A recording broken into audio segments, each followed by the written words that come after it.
الحمدللہ رب العالمین والصلاة والسلام علی خاتم النبیین اما بعد فاعوذ باللہ من الشیطان الرجیم بسم اللہ الرحمن الرحیم قال اللہ تبارک و تعالی عز وجل فی الکلام المجید والفرقان الحمید یا ایہا الذین آمنوا استعینوا بالصبر والصلاة ان اللہ مع الصابرین ولا تقولوا لمن يقتل في سبيل الله اموات بل احياء ولكن لا تشعرون ولنبلونكم بشيء من الخوف والجوع ونقص من الاموال والانفس والثمرات وبشر الصابرين الذين اذا اصابتهم مصيبة قالوا انا لله وانا الیہ راجعون اولئک علیہم صلوات من ربهم ورحمہ واولئک هم المہتدون قال اللہ تبارک و تعالی عز وجل فی شان حبیبہ الکریم الامین ان اللہ وملائکتہ یصلون علی النبی یا ایہا الذین آمنوا صلوا علیہ وسلموا تسلیما۔ اونچی آواز میں صلاۃ و سلام پڑھیے۔ صلاۃ و سلام علیکہ یا رسول اللہ، اور بلند آواز سے پڑھیے۔ صلاۃ و سلام علیکہ یا نبی اللہ وعلی آلک واصحابک یا نور اللہ۔ الصلاۃ والسلام علیکہ یا حبیب اللہ وعلی آلک واصحابک یا نور اللہ۔ اللہ کریم کا کروڑ شکر ہے جس کی عطا اور توفیق سے آج ہم 19 محرم الحرام 1446 ہجری بمطابق 26 جولائی 2024 کا یہ جمعہ مرکزی جامع مسجد انواری ممتاز آباد ملتان شریف میں رہتے ہوئے اس کی برکتیں لوٹ رہے ہیں۔ پچھلے جمعۃ المبارکہ کو ہم نے سانحہ کربلا کا کچھ ذکر کیا اور آج اس کا کچھ حصہ آپ کے سامنے بیان کرنے کی کوشش کرتا ہوں۔ اسلام کا نقطہ نظر کیا ہے؟ بعض مرتبہ امام علی مقام امام حسین رضی اللہ تعالی عنہ سے محبت کا دعویٰ کرنے والے حضرات کی طرف سے اعتراض ہوتا ہے کہ تم امام علی مقام امام حسین سے پیار نہیں کرتے، روتے دھوتے نہیں ہو، کاٹی پیٹی نہیں کرتے، سینہ کو بھی فلاں فلاں فلاں۔ تو اسلام کی تعلیمات کیا ہے؟ اسلام کا نظریہ کیا ہے؟ اسلام کی روشن تعلیم کیا ہے؟ آپ نے اور میں نے غور کرنا ہے اور اس کو ٹھنڈے دماغ سے تعصب کی اینک اتار کر، جب تعصب کی اینک لگی ہوتی ہے تو اچھی بات بھی اچھی نظر آتی نہیں، تو تعصب کی اینک اتار کر کے ٹھنڈے مزاج میں سوچنا ہے کہ اسلامی تعلیمات کیا ہیں اور آج کردار ہمارا کیا ہے۔ آپ غور فرمائیں گے تو میں بڑی پیار محبت سے کچھ باتیں آپ کے سامنے کرنے کی کوشش کرتا ہوں۔ کسی کا انتقال ہو جائے، کوئی وصال فرما جائے، طبعی طور پر بیماری آنے سے، چوٹ لگنے سے، ایکسیڈنٹ ہونے سے، آسمانی کسی آفت کے ذریعے، اب فقط اس کے غم کے اندر بندہ یکدم جو مبتلا ہوتا ہے وہ قدرتی امر ہے، اور اس وقت جو آنکھوں سے آنسو نکل آئیں اس پر شریعت نے پکڑ نہیں فرمائی۔ ہاں، آواز نکال کر کے آہ و فغاں شروع کر دینا اور شکوہ و شکایت کے انبار لگا دینا، اس پر شریعت نے منع کیا ہے۔ زباں پہ شکوہ رنج و الم لایا نہیں کرتے، نبی کے نام لیوا غم سے گھبرایا نہیں کرتا۔ تو وہ جو قدرتی طور پر آنکھیں نم ہوئی، غم کی کیفیت پیدا ہوئی، آنکھوں سے آنسو چھلک پڑے، شریعت نے اس پر پکڑ نہیں کی۔ لیکن اس وقت میں زبان پر الفاظ کے کنٹرول کے ساتھ، زبان پر وہ شکوہ و شکایت کے الفاظ لانے کی شریعت نے اجازت نہیں عطا فرمائی۔ اب آپ غور کریں گے، اگر یہی سلسلہ ہو کہ آہ فغاں والا، تو ہر بندہ جانتا ہے کہ اس کے گھر میں یا ماں کا انتقال ہوا ہوگا، باپ کا انتقال ہوا ہوگا، بیٹے کا انتقال ہوا ہوگا، بیٹی کا انتقال ہوا ہوگا، بہن، بھائی، بیوی اور بیوی کا شوہر، رشتہ دار، قریبی، دور کے، استاد، پیر و مرشد، اینی ون۔ آپ قیاس کرتے چلے جائیں کہ سال کے کتنے دن ایسے ہیں کہ ان دنوں کے اندر ہمارے عزیزوں کے انتقال ہوئے۔ اچھا، اب بزرگان دین کا دیکھیں یا دور صحابہ کو دیکھیں، تو جب واقعہ کربلا رونما ہوا تو واقعہ کربلا 61 ہجری میں واقع ہوا، 2 سال کے بعد 63 ہجری ہے، اور 63 ہجری کے اندر مدینہ المنورہ کے لوگوں نے یزید کی بیعت کو توڑا، اور یزید نے ملک شام سے بھاری نفری بھیجی، جس نے آ کر کے مقام حرہ پر ڈیرا جمایا۔ یہ مدینہ منورہ سے کچھ قریب یہ علاقہ ہے کہ جہاں حرہ اس کو کہتے ہیں کہ نوکیلے پتھروں والی زمین۔ ایک تو پتھریلی ہوتی ہے تو سارا عربی پتھریلا ہے، نوکیلے پتھروں والی زمین کو کہتے ہیں حرہ۔ ہا را پر تشدید ہوگی اور آگے ہا گول ساکن ہوگی۔ واقع حرہ 63 ہجری میں پیش آیا، اور تاریخ کے اعتبار سے 700 صحابہ شہید ہوئے، 10,000 تابعین شہید ہوئے، اور 3 دن کے لیے مدینہ المنورہ میں ہر حرام چیز کو حلال قرار دے دیا گیا، اور نہ جانے کتنی عزتیں پامال ہوئی، اور مسجد نبوی کی بے حرمتی ہوئی۔ اور یہ واقعہ حرہ کے اثرات اتنے گہرے پڑے کہ پورا مدینہ المنورہ 3 دنوں کے لیے عجیب و غریب کیفیت میں آ گیا۔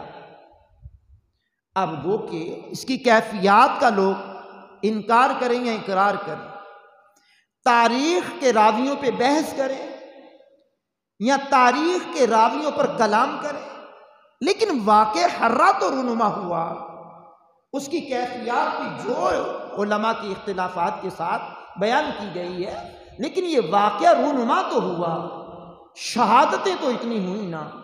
لیکن اگر اس کو لے کر کے بیٹھ جائیں کہ کربلا والے تو 72 شہید ہوئے، اور واقع حرہ میں 700 صحابہ شہید ہوئے، 10,000 تابعین شہید ہوئے، اور اس کے علاوہ جو مسجد نبوی اور پھر قرب و جوار میں جو کیفیات بنی، ابھی 1 سال گزرا، اس کے بعد 1 سال گزرا، مکہ المکرمہ پر یزید کی فوج نے چڑھائی کی، ادھر عبداللہ ابن زبیر کی حکومت ہے، اور عبداللہ ابن زبیر کو مغلوب کرنے کے لیے یزید نے فوجیں بھیجی کہ جا کر کے مکے والوں کی اینٹ سے اینٹ بجاؤ۔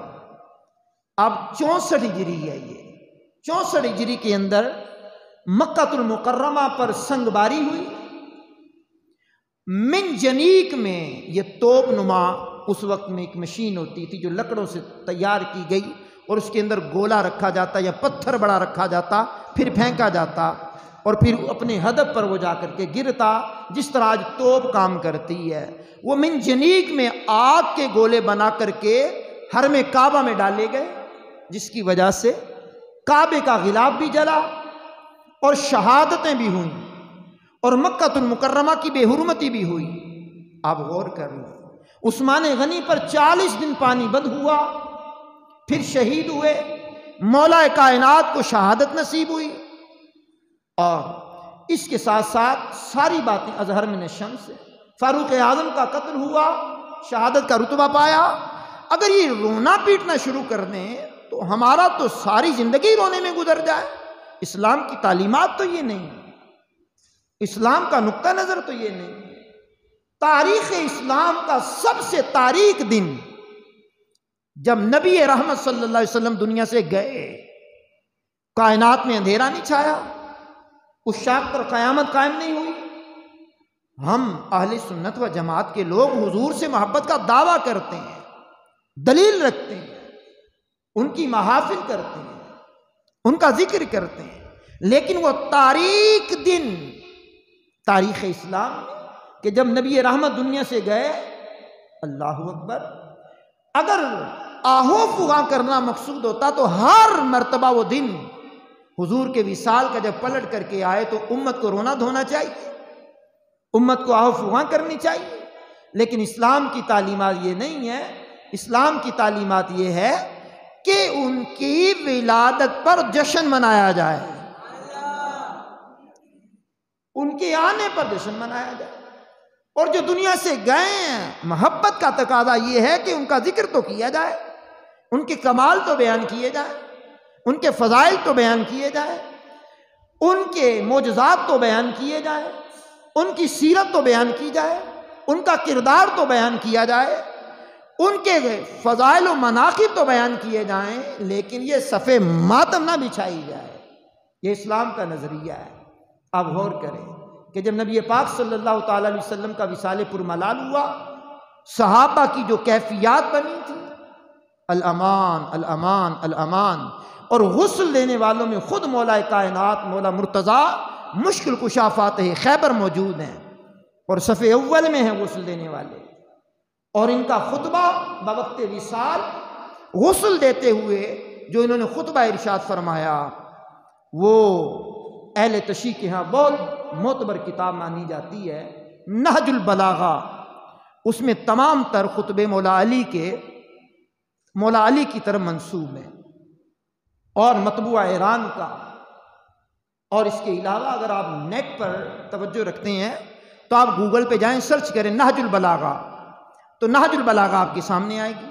تو نہج البلاغہ جب نیٹ پہ آپ سرچ کریں گے تو اس کا خطبہ نمبر 232 آپ کے سامنے آ جائے گا۔ آپ خطبہ نمبر 232 کو سرچ کریں، میرے پاس تو اس میں PDF میں بھی ہے، اور اس کے علاوہ ہارڈ کاپی بھی لائبریری کی زینت ہے، ٹھیک ہے۔ اب اس میں کیا ہے جناب، اب غور کرنا، مولا کائنات غسل لے رہے ہیں، اور غسل دیتے ہوئے جو خطبہ ارشاد فرمایا، کیا حسین خطبہ ہے مولا کائنات کا، کیا امام علی مقام امام حسن حسین کے والد گرامی کا خطبہ ہے۔ فرمانے لگے غسل دیتے ہوئے، یا رسول اللہ صلی اللہ علیہ وسلم، میرے ماں باپ آپ پر قربان۔ آواز اونچی آنی چاہیے۔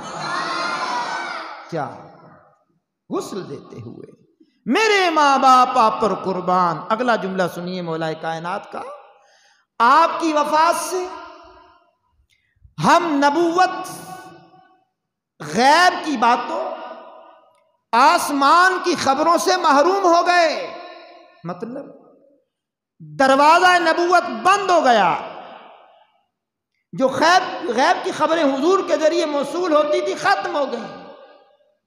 یہ کوئی کم مصیبت ہے؟ بہت بڑی آفت ہے۔ لیکن مولا کائنات کی اگلی بات سنیے، فرماتے ہیں کہ یہ ایسی مصیبت ہے کہ اس مصیبت کے سامنے دوسری تمام مشکلات آسان ہیں، یہ زیادہ مصیبت ہے، یہ زیادہ مشکل ہے۔ اگلی بات مولا کائنات کی، فرماتے ہیں اس غم میں ہر شخص برابر کا شریک ہے۔ اب جو جملہ پڑھ رہا ہوں اس کو ہائی لائٹ کرنا چاہتا ہوں اور آپ کی توجہ چاہتا ہوں اس جملے پر جو اب پڑھ رہا ہوں۔ فرمایا اگر آپ نے ہمیں صبر کا حکم نہ دیا ہوتا اور بے تابی سے منع نہ کیا ہوتا تو ہم اتنا روتے کہ آنکھوں کا پانی خشک ہو جاتا، لیکن آپ نے منع کیا ہے، آپ نے روکا ہے، آپ نے صبر کا حکم دیا ہے، بے تابی سے منع کیا ہے، اس لیے ہم رو رو کر کے اپنی آنکھوں کا پانی خشک نہیں کریں گے۔ اگلی بات سننا، مولا کائنات فرماتے ہیں آپ کی جدائی سے جو ہمیں درد و اندوہ ہمارے سینوں میں پیدا ہوا ہے اور جو دکھ پیدا ہوا ہے، اس دکھ کے سامنے کسی اور دکھ کی کوئی اوقات نہیں۔ پھر فرماتے ہیں فوت ہو جانے والوں کو واپس بلایا نہیں جاتا اور موت کو واپس بھیجا نہیں جاتا۔ کیا خطبہ ہے جناب، کیا خطبہ ہے! جانے والوں کو بلایا نہیں جاتا واپس اور موت کو واپس بھیجا نہیں جاتا۔ پھر کریم آقا کے داماد اور چوتھے خلیفہ نے کیا بیان کیا؟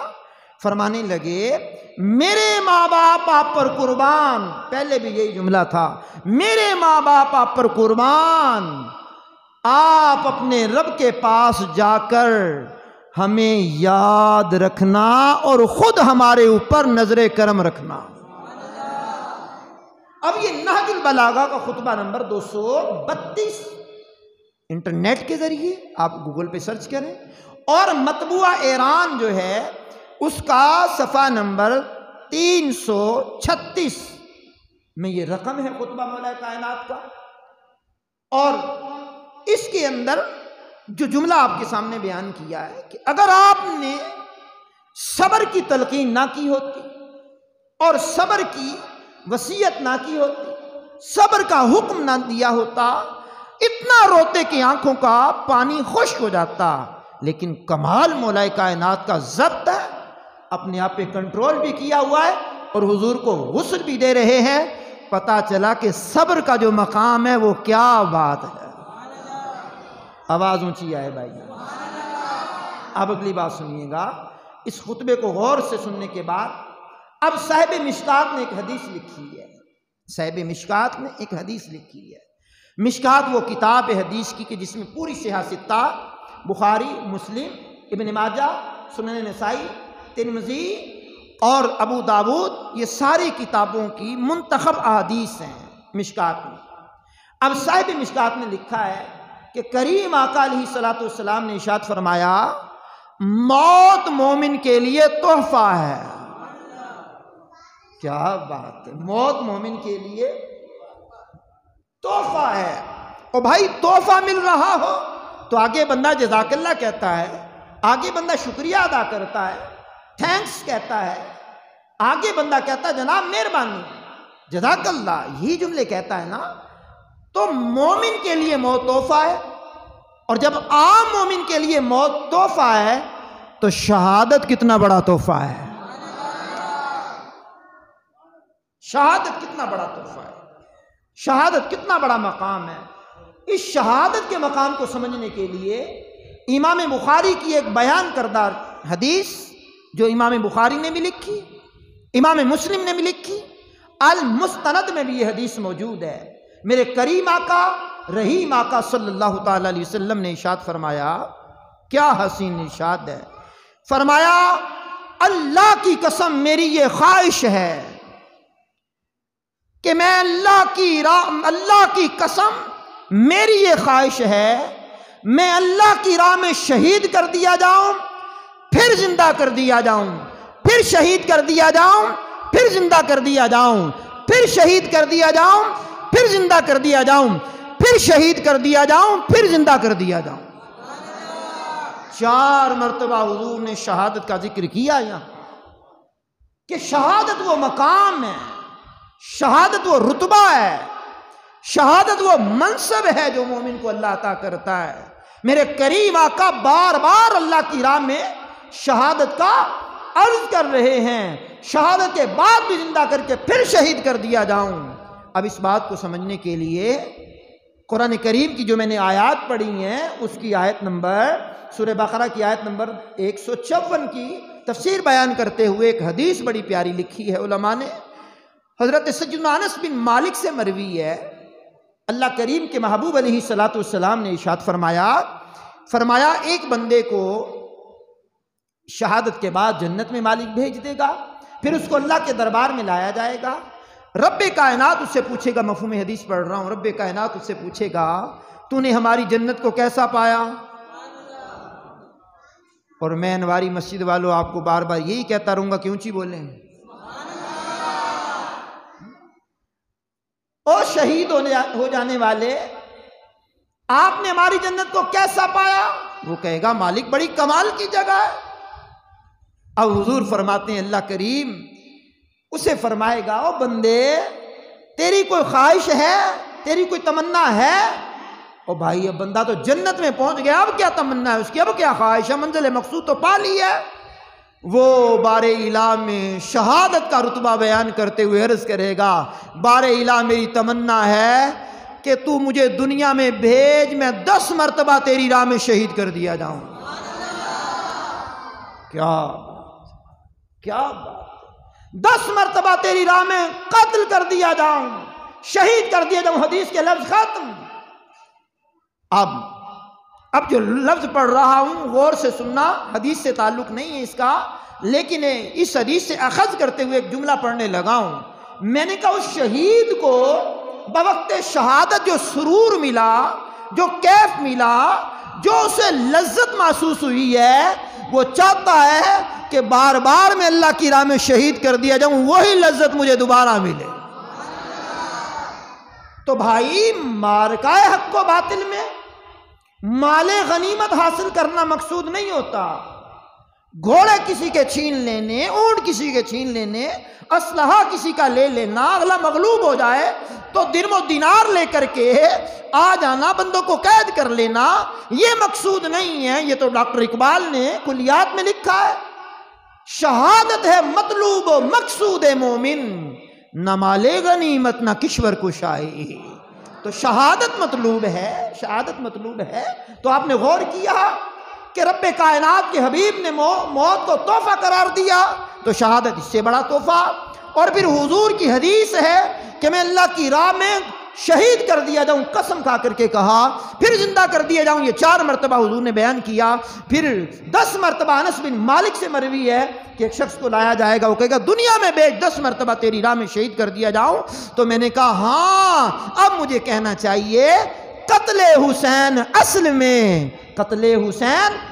میں مرگ یزید ہے، اسلام زندہ ہو گیا بس کربلا کے بعد۔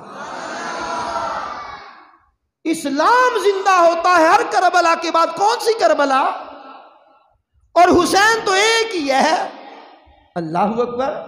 ہر کربلا کے بعد، بھائی ہر کربلا کون سی؟ نہ دوسری کوئی کربلا، نہ دوسرا کوئی حسین۔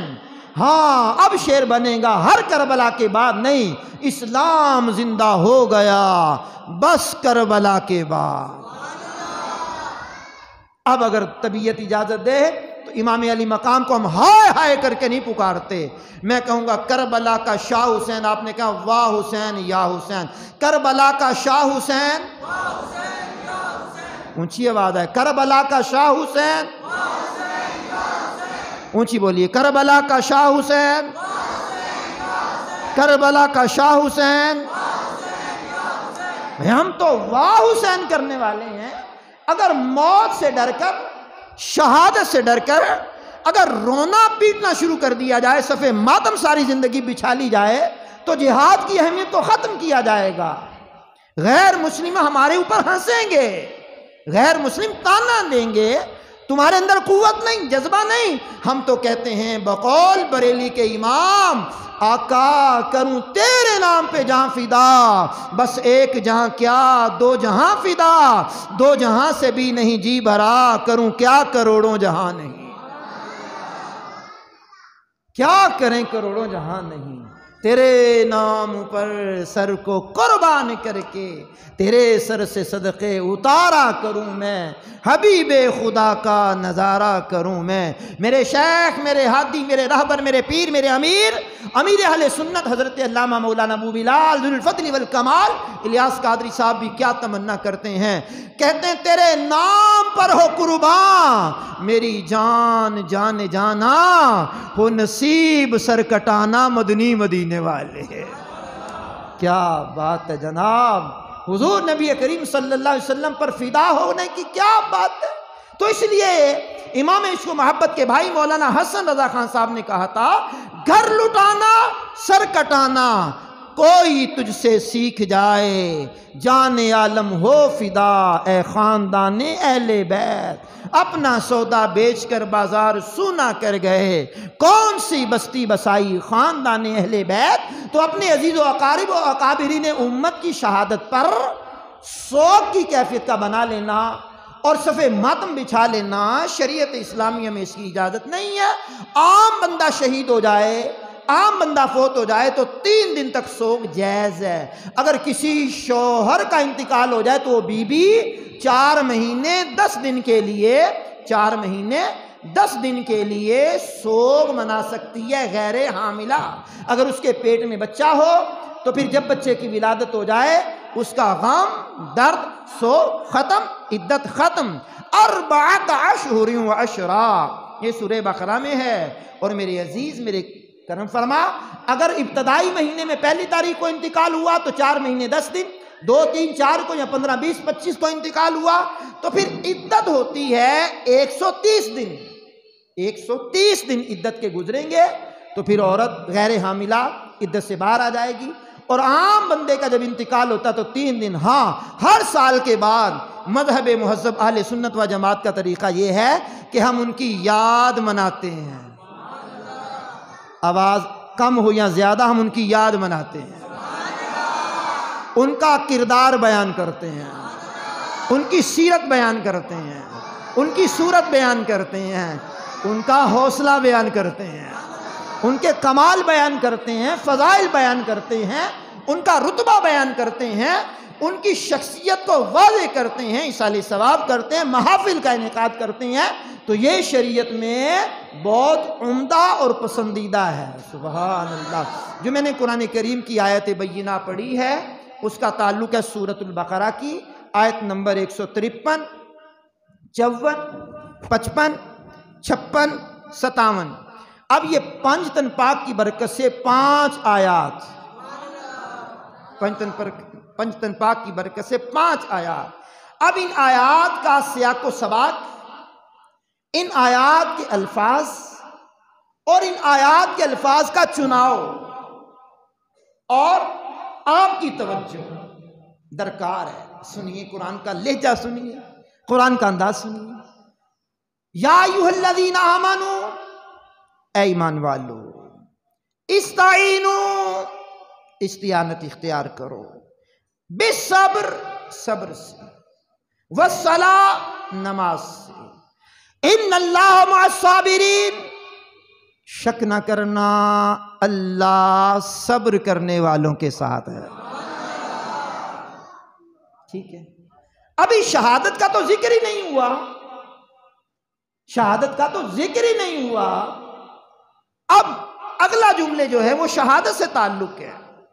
وَلَا تَقُولُوا لِمَنْ يُقْتَلُ فِي سَبِيلِ اللَّهِ أَمْوَاتٌ بَلْ أَحْيَاءٌ وَلَكِنْ لَا تَشْعُرُونَ، جو اللہ کی راہ میں مارے جائیں انہیں مردہ نہ کہو، بل احیاء، بلکہ وہ زندہ ہیں، وَلَكِنْ لَا تَشْعُرُونَ، تمہیں ان کی زندگی کا شعور نہیں ہے۔ یہ سورہ بقرہ کی آیت نمبر 154 ہے۔ اور سورہ آل عمران میں آیت نمبر 169 میں جائیں گے تو قرآن کہتا ہے وَلَا تَحْسَبَنَّ الَّذِينَ قُتِلُوا فِي سَبِيلِ اللَّهِ أَمْوَاتًا بَلْ أَحْيَاءٌ عِندَ رَبِّهِمْ يُرْزَقُونَ، جو اللہ کی راہ میں مارے جائیں انہیں مردہ خیال بھی نہ کرو۔ کیا بات ہے، کیا بات ہے، میں آپ کے خیال پر بھی قربان جاؤں، کیا قرآن خیال کی بات کر رہا ہے۔ جو اللہ کی راہ میں مارے جائیں انہیں مردہ خیال بھی نہ کرو، بلکہ وہ زندہ ہے اپنے رب کے پاس، انہیں رزق بھی دیا جاتا ہے۔ اب قرآن نے آگے کیا کہا سورہ بقرہ میں؟ کہا وَلَنَبْلُوَنَّكُمْ بِشَيْءٍ مِّنَ الْخَوْفِ وَالْجُوعِ وَنَقْصٍ مِّنَ الْأَمْوَالِ وَالْأَنفُسِ وَالثَّمَرَاتِ، ارشاد خداوندی ہے، اور ہم ضرور تمہیں آزمائیں گے ڈر، بھوک، مالوں میں کمی، پھلوں میں کمی، جانوں میں کمی کے ذریعے 5 آزمائشیں، پنجتن پاک کے ماننے والوں 5 آزمائشیں، اور 5 آزمائشوں میں پورا اترنے والوں کو کیا کہا ہے کہ ان 5 آزمائشوں میں واویلا نہیں مچانا، آؤ فغا نہیں کرنا۔ جملے بتاتے ہیں قرآن کے، وَبَشِّرِ الصَّابِرِينَ، حبیب یہ جو صبر کرنے والے ہیں انہیں خوشخبری سنائیے، انہیں خوشخبری سنائیے جو صبر کرنے والے ہیں۔ کیا بات ہے! آگے قرآن کیا کہتا ہے؟ آگے قرآن کیا کہتا ہے؟ وَبَشِّرِ صابرین کے بعد الَّذِينَ إِذَا أَصَابَتْهُمْ مُصِیبَةٌ قَالُوا إِنَّا لِلَّهِ وَإِنَّا إِلَيْهِ راجعون۔ اللہ اکبر۔ قرآن کہتا ہے یہ وہ لوگ ہیں جن پر اللہ کی طرف سے مصیبتیں آئیں، ٹینشنیں آئیں، پریشانیاں آئیں، انہوں نے زبان سے کیا کہا؟ قالو، کہتے ہیں، اِنَّا لِلَّهِ وَإِنَّا إِلَيْهِ راجعون، ہم اللہ کے مال ہیں اور اسی کی طرف لوٹ کر کے جانا ہے۔ اولئک علیہم صلوات من ربہم ورحمہ وَأُولَئِكَ هُمُ الْمُهْتَدُونَ۔ اب قرآن کے جملے سن لو، فرمایا یہی وہ لوگ ہیں، یہی وہ لوگ ہیں، توجہ طلب، آہستہ بولے جے میں جملہ پڑھنے لگا ہوں۔ فرمایا یہی وہ لوگ ہیں جس پر اللہ درود بھی بھیج رہا ہے، رحمت بھی بھیج رہا ہے۔ وَأُولَئِكَ هُمُ الْمُهْتَدُونَ، یہی وہ لوگ ہیں جو سیدھے راستے پر ہیں۔ تو مذہب مہذب اہل سنت و جماعت کا راستہ سیدھا راستہ ہے، قرآن و سنت کا راستہ ہے، اکابرین امت کا راستہ ہے، صحابہ و اہل بیت کا راستہ ہے۔ تو اللہ کا شکر ہے بریلی کے امام کا جو نظریہ ہے قرآن و حدیث کے عین مطابق ہے۔ اہل سنت کا ہے بیڑا پار، اصحاب حضور نجم ہیں اور ناؤ ہے عطرت رسول اللہ کی۔ عرشوں کا مالک مجھے آپ کو عمل کی توفیق سے مالا مال کرے۔ وآخر دعوانا الحمدللہ رب العالمین۔